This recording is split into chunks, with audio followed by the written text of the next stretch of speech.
What's up, everyone? This is Jaime and Bierto from Chops and Chops. I'm Eyes.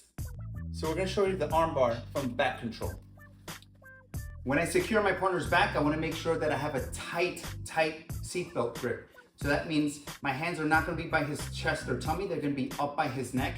And this is really important. My head can't be floating. I have to connect it to his trap here. I'm gonna fall to the shoulder side. And when I do that, I'm gonna kick my bottom hook to the top. So it's gonna be an overhook. I'm gonna be kind of covering both hips with one hook.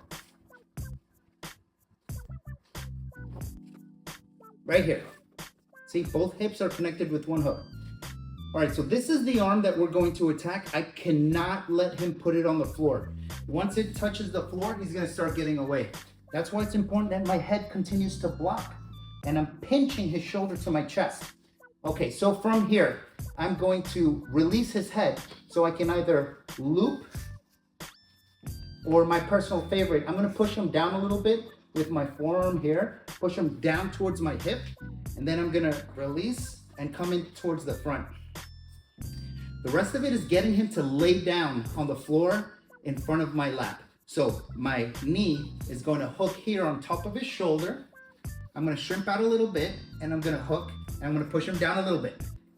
Then I'm gonna hook his face and I'm gonna push him out a little bit.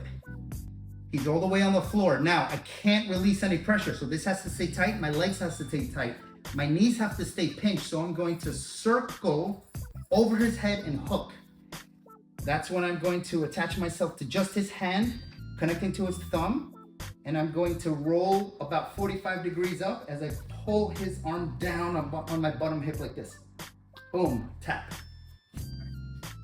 All right, so from this angle, you can see that I pushed his head down. He's on the floor.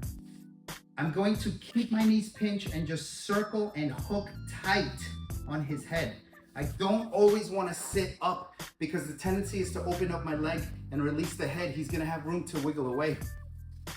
So I'm going to hook it tight, staying sideways. And when I roll for my finish, I'm just going to roll until my foot hits the floor. I'm not going to roll any more than that. So I'm kind of 45 degrees here. I'm not completely 90 degrees. I'm going to stay here, pinching my knees. And that's when I'm going to turn the thumb away from me and push it down over my hip. Down.